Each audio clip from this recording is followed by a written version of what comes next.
ದೊಡ್ಡೋರ್ ಮಾತನ್ನ ಚಿಕ್ಕೋರು ಕೇಳಬೇಕು. ಬಾ ನನ್ನ ಜೊತೆ. ನಾನು ಬರಲ್ಲ ಅಂದ್ರೆ ಬರಲ್ಲ ಅಷ್ಟೇ. ಬೇಕಿದ್ರೆ ನೀವೇ ಹೋಗಿ ಹೋಮಕ್ಕೆ ಕೂತ್ಕೊಳ್ಳಿ. ನನಗೆ ಬಲವಂತ ಮಾಡಬೇಡಿ.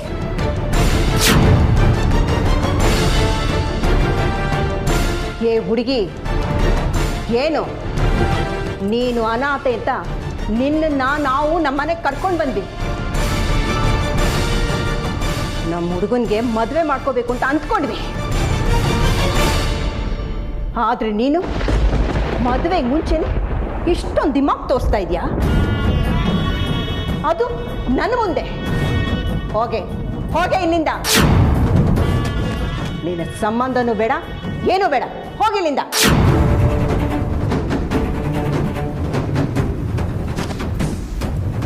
ಏನೇ ನೋಡ್ತಾ ನಿಂತಿದ್ಯಾ? ಹೋಗೆ ಮನೆಯಿಂದ ಆಚೆ.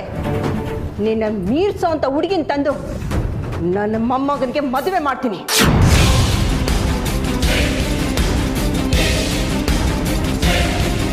ಅಜ್ಜಿ, ಏನೋ ಗೊತ್ತಿಲ್ಲದೆ ಮಾತಾಡ್ಬಿಟ್ಟೆ.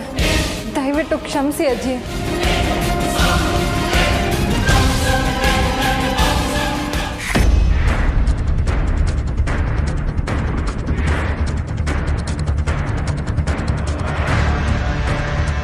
ಇದೊಳ್ಳೆ ಸತ್ವ ಪರೀಕ್ಷೆ ಆಯ್ತಲ್ಲ ನನಗೆ.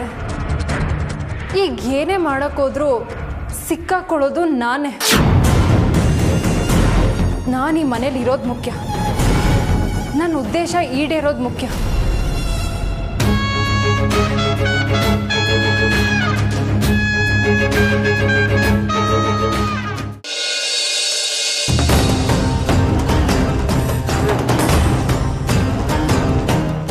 ಏನು ಹೋಮಕ್ಕೆ ಕೂತ್ಕೋತಲ್ಲ ಅಂತ?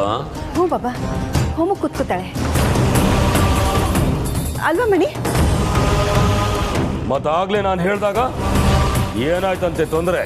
ಅದು ಬಾಬಾ, ಅವಳು ನಿಮ್ಮನ್ನ ಇದೇ ಮೊದಲನೇ ಸರಿಯಲ್ಲ ನೋಡ್ತಾ ಇರೋದು. ಹಾಗಾಗಿ ಸ್ವಲ್ಪ ಗಾಬರಿ ಆಗಿರ್ಬೇಕು ಅವಳಿಗೆ, ಅಲ್ವಾ ಮಣಿ? ಸರಿ, ಕೂತ್ಕೋ.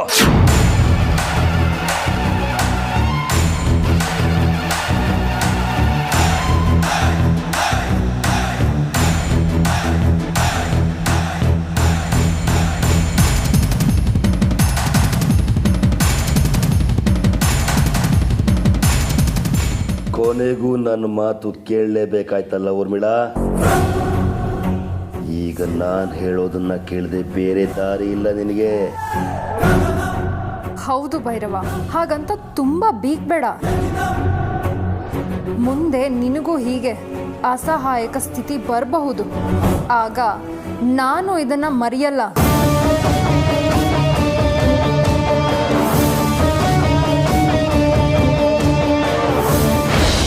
ಮಹಾಕಾಲ,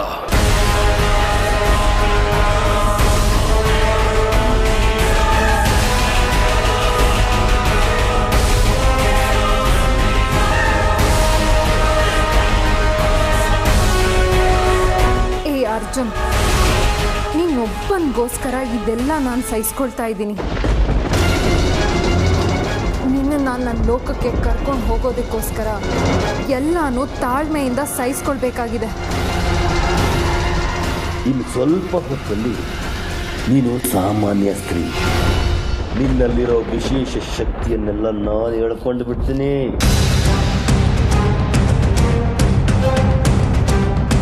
ಜೈ ಮಹಾಕಾಲ.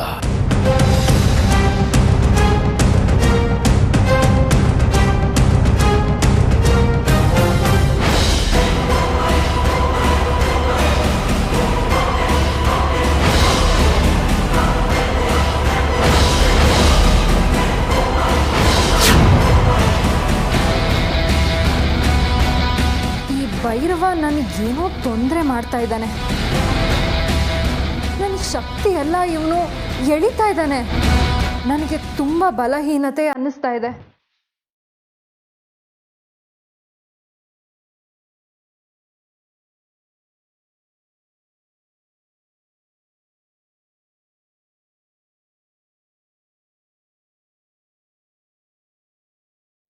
ಹಾಗೋ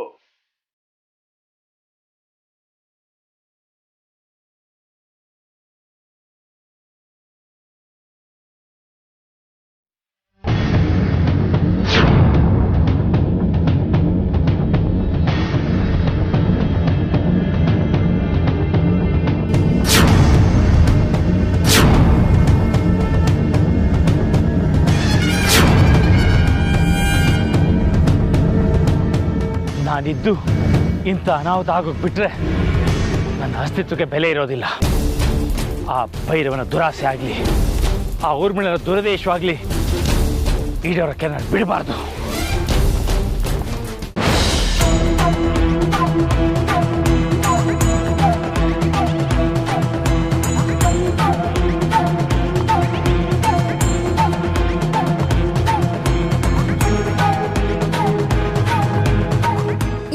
ಭೈರವನ್ನ ಸಹಿಸ್ಕೊಳ್ಳೋದಕ್ಕೆ ಸಾಧ್ಯನೇ ಇಲ್ಲ. ಇವನ ಮೇಲೆ ಈಗಲೇ ನನ್ನ ಶಕ್ತಿ ಪ್ರಯೋಗ ಮಾಡಿ ಇವನನ್ನ ನಿಷ್ಕ್ರಿಯಗೊಳಿಸಿ ಅರ್ಜುನ್ನ ನಾನು ಕರ್ಕೊಂಡು ಹೋಗ್ಬಿಡ್ತೀನಿ.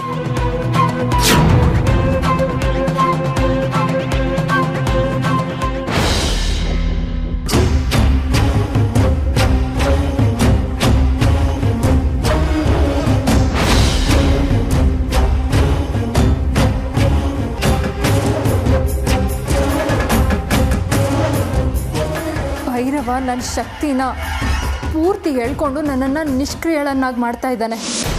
ನಾನು ಇದನ್ನು ತಡೆಯೋದಕ್ಕೂ ಆಗ್ತಾ ಇಲ್ವಲ್ಲ. ಇನ್ನು ಸ್ವಲ್ಪ ಹೊತ್ತು ಅಪ್ಸರೆ, ನಿನ್ನ ವಿಶೇಷ ಶಕ್ತಿಗಳೆಲ್ಲವೂ ನನ್ನದಾಗುತ್ತೆ. ಆಮೇಲೆ ನೀನು ಒಬ್ಬ ಸಾಮಾನ್ಯ ಸ್ತ್ರೀ, ಮನುಷ್ಯ ಸ್ತ್ರೀ. ಅರ್ಜುನ್ನ ಮದುವೆ ಆಗಿ ಅವನಿಗೆ ಅಡುಗೆ ಮಾಡಿ ಬಡಿಸ್ತಾ ಮಾಮೂಲಿ ಜೀವನ ಬಾಳಬೇಕು. ನಿನ್ನ ಜೊತೆ ಅರ್ಜುನ್ ಮದುವೆ ಆಗ್ತಿದ್ದ ಹಾಗೆ ಅವನ ಒಳಗಿರೋ ನಾಗಮಣಿ ಹೊರಗೆ ಬರುತ್ತೆ. ಆಮೇಲೆ ನೀವಿಬ್ಬರು ಸಾಮಾನ್ಯ ಮನುಷ್ಯರು ಮಾತ್ರ.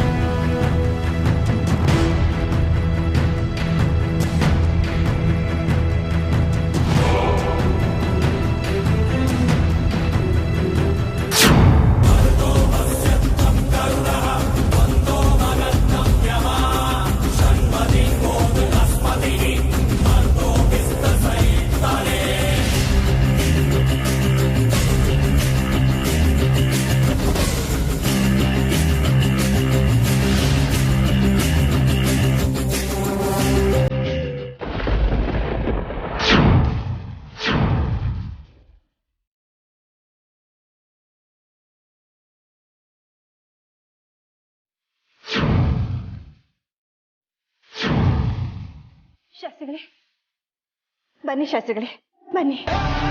ತ್ರಿವೇಣಿಯಮ್ಮ, ಹೇಮಮ್ಮ, ಏನ್ ನಡೀತಾ ಇದೆ ಇಲ್ಲಿ? ಏನೂ ಇಲ್ಲ ಶಾಸ್ತ್ರಿಗಳೇ, ಅರ್ಜುನ್ಗೆ ಮದುವೆ ಮಾಡಬೇಕು ಅಂತ ಅಂದ್ಕೊಂಡಿದ್ವಲ್ಲ, ಅದಕ್ಕೆ ಬಾಬಾ ಎವಡಿನ ಕೂರಿಸಿ ಹೋಮ ಮಾಡಬೇಕು ಅಂತ ಹೇಳಿದ್ರು. ಅದಕ್ಕೆ ಹೋಮ ನಡೀತಾ ಇದೆ. ಏನಮ್ಮ, ಅರ್ಜುನ್ಗೆ ಈ ಹುಡುಗಿ ಒಟ್ಟಿಗೆ ಮದುವೆ ಮಾಡಿ ಅಂತ ನಿಮ್ಗೆ ಹೇಳಿದವ್ರು ಯಾರು? ನೀವೇ ಶಾಸ್ತ್ರಿಗಳೇ. ಮತ್ತೆ ಇದನ್ನೆಲ್ಲ ಮಾಡೋದಕ್ಕೂ ಮೊದಲು ನನ್ನನ್ನು ಅವನ ಮಾತು ಕೇಳಬೇಕು ಅಂತ ನಿಮಗೆ ಯಾರಿಗೂ ಅನಿಸ್ಲಿಲ್ವಾ?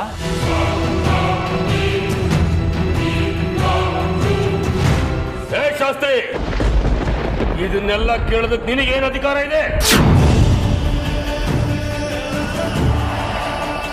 ಇಷ್ಟಕ್ಕೂ ನೀನ್ ಯಾಕೋ ಬಂದೆ ಇಲ್ಲಿಗೆ?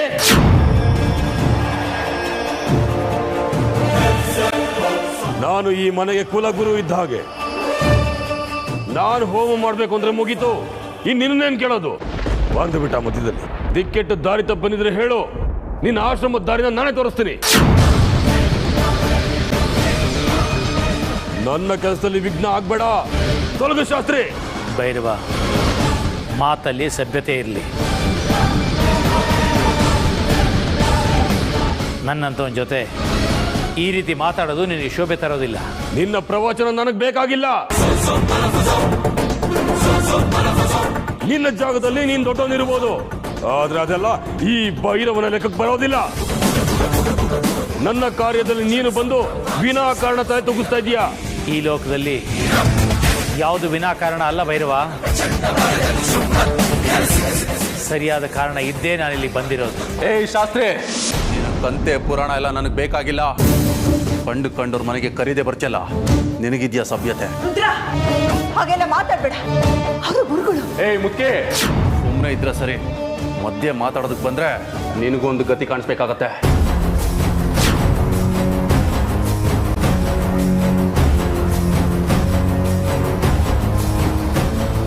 ಭಿಕ್ಷೆ ಬೇಕಾದ್ರೆ ಕೇಳು, ಜೋಳಿಗೆ ಹಾಕ್ತೀನಿ. ತಗೊಂಡು ಮುಂದಿನ ಮನೆಗೆ ಹೋಗೋ. ಅದನ್ನ ಬಿಟ್ಟು ನಮ್ಮ ಮನೆ ವಿಚಾರಕ್ಕೆ ತಲೆ ಹಾಕಿದ್ರೆ ಪರಿಣಾಮ ನೆಟ್ಟಗಿರೋದಿಲ್ಲ. ನಡೆಯೋ ಆಚೆ. ಬರೀ ಮಾತಲ್ಲಿ ಹೋದ್ರೆ ಸರಿ, ಇಲ್ಲ ಅಂದ್ರೆ ನೀನಂತ ಹುಚ್ಚನಿಗೆ ಏನ್ ಮಾಡ್ಬೇಕು ಅನ್ನೋದು ನನಗೆ ಸರಿಯಾಗಿ ಗೊತ್ತಿದೆ. ನಡಿ ಆಚೆ ಎಂದೆ. ನಿನಗೆ ಒಳ್ಳೆ ಮಾತಲ್ಲಿ ಹೇಳಿದ್ರೆ ಅರ್ಥ ಆಗೋದಿಲ್ಲ ಅಲ್ವಾ? ನಡೆಯೋ ಆಚೆ.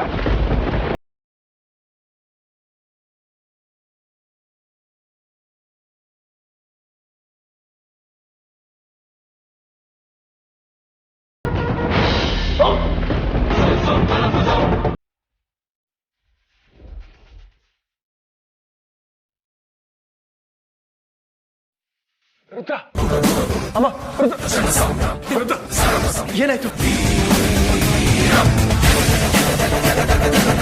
ಅಯ್ಯೋ ಶಾಸ್ತ್ರಿಗಳೇ, ಶಾಸ್ತ್ರಿಗಳೇ, ನನ್ನ ಮಗ ತಪ್ಪು ಮಾಡಿದ್ದಾನೆ, ದಯವಿಟ್ಟು ಅವನ್ನ ಕ್ಷಮಿಸ್ಬಿಡಿ, ನಿಮ್ಮ ಕಾಲಿಗೆ ಬಿದ್ದು ಕೇಳ್ಕೊತೀನಿ.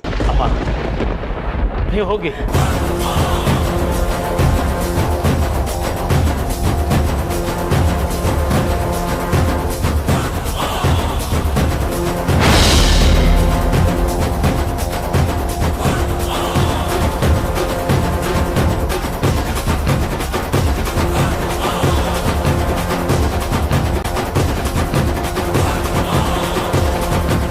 ಗುರು ಹಿರಿಯರನ್ನ ಕಂಡ್ರೆ ಸ್ವಲ್ಪ ಗೌರವ ಕೊಡೋದನ್ನ ಕಲ್ತ್ಕೋ ರುದ್ರ.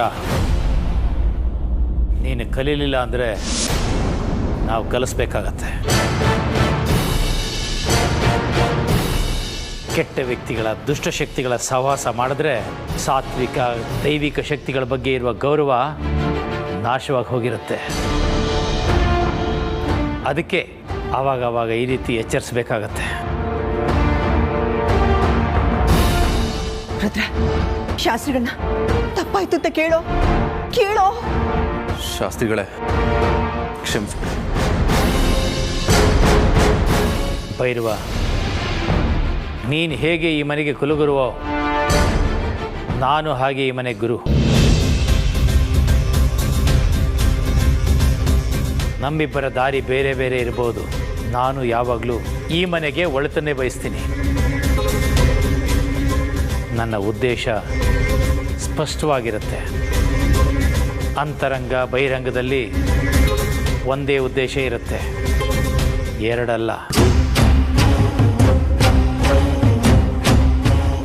ಈ ಹುಡುಗಿ ಜೊತೆ ಅರ್ಜುನ್ ಮದುವೆ ಮಾಡಿ ಅಂತ ಹೇಳಿದ್ದು ನಾನೇ. ಹಾಗಾಗಿ ಆ ಮದುವೆಗೂ ಮುಂಚೆ ಆ ಹುಡುಗಿ ಜೊತೆ ನಾನು ಸ್ವಲ್ಪ ಮಾತಾಡಬೇಕು. ಮಣಿ, ಒಂದು ನಿಮಿಷ ನನ್ನ ಜೊತೆ ಬಾಮ್ಮ.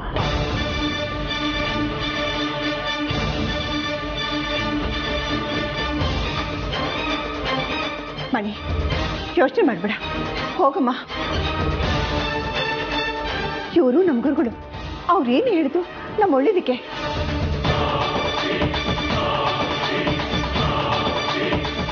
ಹೋಗು, ಹೆದರ್ಕೋಬೇಡ.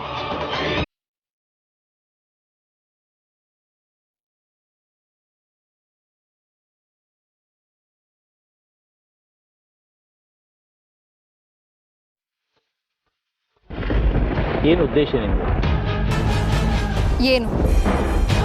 ಅದೇ, ನೀನು ಭೂಮಿಗೆ ಬಂದ ಉದ್ದೇಶ ಏನು ಅಂದೆ?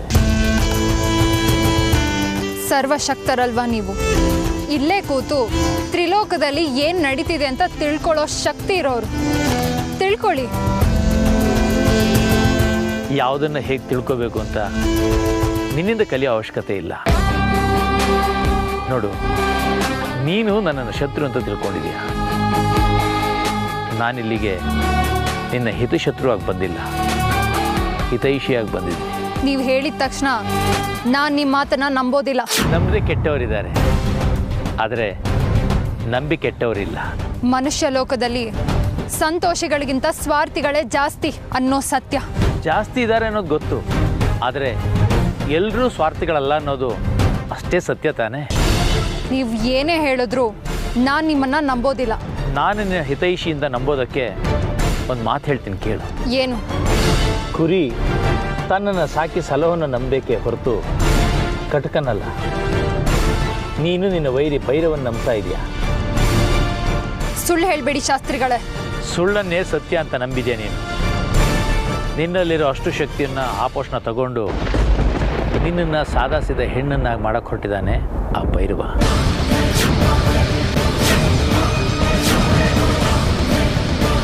ಅಂದರೆ ನಿನ್ನ ಅಪ್ಸರ ಶಕ್ತಿಯನ್ನು ಕಳ್ಕೊಂಡು ನೀನು ಸಾಮಾನ್ಯ ಸ್ತ್ರೀಯಾಗಿ ಹೋಗ್ತೀಯ. ಆಗ ನಿನ್ನ ಹತ್ರ ದಿವ್ಯವಾದ ಯಾವ ಶಕ್ತಿಗಳು ಇರೋದಿಲ್ಲ. ನೀನು ಲೋಕಕ್ಕೆ ವಾಪಸ್ ಹೋಗೋದಕ್ಕೂ ಆಗೋದಿಲ್ಲ. ಅದಕ್ಕೆ ನಾನು ನನ್ನ ಶಕ್ತಿನ ಅವನ ಮೇಲೆ ಪ್ರಯೋಗ ಮಾಡಿದೆ.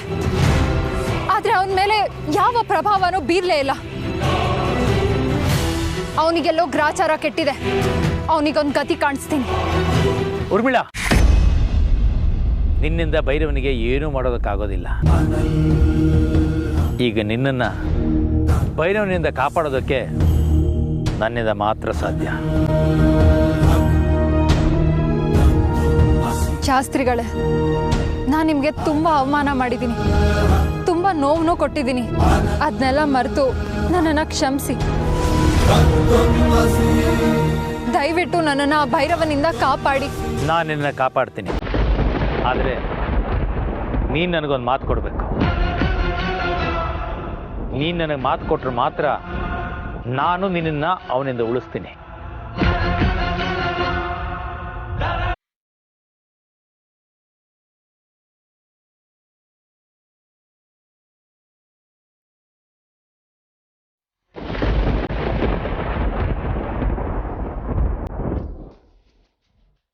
ಅದೇನು ಅಂತ ಹೇಳಿ.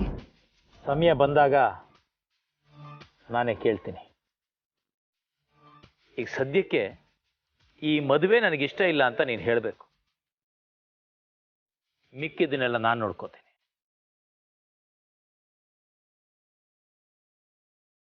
ಸರಿ, ಹಾಗೆ ಆಗಲಿ.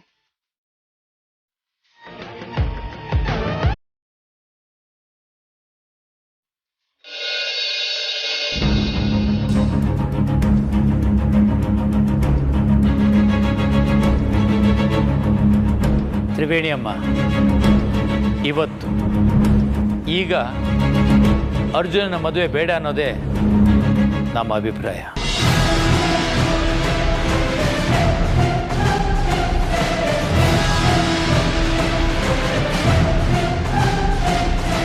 ತ್ರಿವೇಣಿ ಅಮ್ಮ, ಮಾತಿಗೆ ಮರ್ಯಾದೆ ಇದ್ರೆ ನಾನು ಹೇಳ ಕೇಳಿ. ನೀವಿಬ್ರು ನಮ್ಮ ಗುರುಗಳು. ನಿಮ್ಮಿಬ್ರು ಮಾತನ್ನ ನಾವು ತೆಗ್ದಾಕೋದಕ್ಕಾಗೋದಿಲ್ಲ. ಆದ್ರೆ ಈ ಮದುವೆನ ಮಾಡಿಸ್ಬೇಕು ಅಂತ ಹೇಳಿದವ್ರೆ ಶಾಸ್ತ್ರಿಗಳು. ಈಗ ಅವರೇ ಈ ಮದುವೆ ಬೇಡ ಅಂತ ಹೇಳ್ತಾ ಇದ್ದಾರೆ. ಅಂದಮೇಲೆ ಅವ್ರ ಮಾತನ್ನ ನಾವು ತೆಗ್ದಾಕೋದು ಅಷ್ಟು ಸರಿಯಲ್ಲ ಬಾಬಾ. ಹಾಗಾಗಿ ಅವ್ರು ಹೇಳ್ದಾಗೆ ಅರ್ಜುನ್ ಮಣಿ ಮದುವೆನ ಸ್ವಲ್ಪ ಮುಂದಕ್ಕೆ ಹಾಕೋಣ ಬಾಬಾ.